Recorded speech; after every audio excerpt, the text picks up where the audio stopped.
2024, année historique pour le patrimoine normand.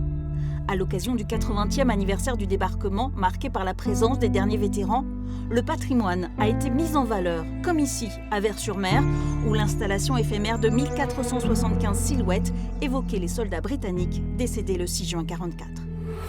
Historique, car ce 80e a été l'occasion de nombreuses restaurations, à l'image de ces passerelles métalliques du port artificiel d'Arromanches. Une année où des vestiges de la Seconde Guerre mondiale ont refait surface, comme ce sous-marin lanceur de torpilles allemand retrouvé sur la plage de Merville-Franceville. Ce sont des armes extrêmement dangereuses. Quand je dis dangereuses, c'est dangereuse pour les pilotes, donc ils ont très peu de chances de revenir. Autre anniversaire, celui d'Auguste Perret, grand architecte du Havre. Il aurait eu 150 ans cette année. De formation classique mais moderne d'esprit, il avait fait du béton armé son matériau de prédilection. 2024, année olympique aussi pour le patrimoine normand, avec ce Doris des années 50 restauré à Barneville dans la Manche. Ou la Fauvette, l'emblématique remorqueur fluvial de Pose dans l'Eure. Tous deux ont remonté la Seine pour participer au passage de relais de la Flamme. La planète entière a pu l'entendre. Pendant ces JO, la cloche de la fonderie Cornille-Avare à Villedieu-les-Poêles a sonné au Stade de France. Paris réussi. Une année décidément magique pour la fonderie, missionnée pour rénover et accorder 8 cloches endommagées de Notre-Dame de Paris.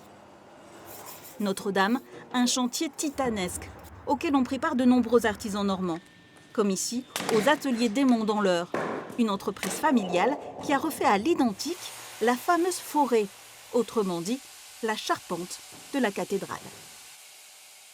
C'est énorme, c'est le chantier de notre vie, c'est super. 2024, année constructive et prometteuse pour le patrimoine normand.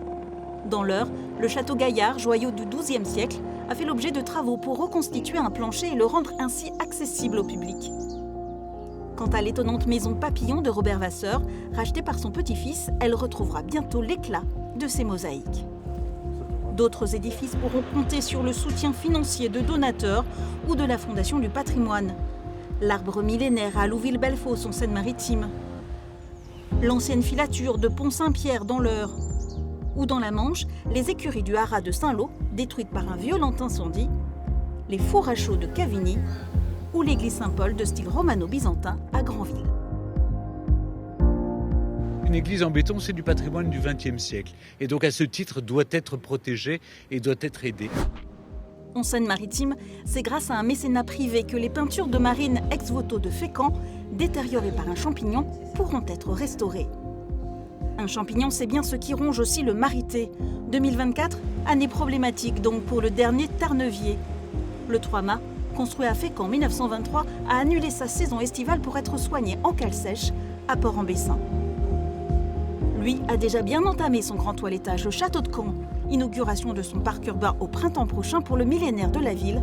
On vous en reparlera en 2025.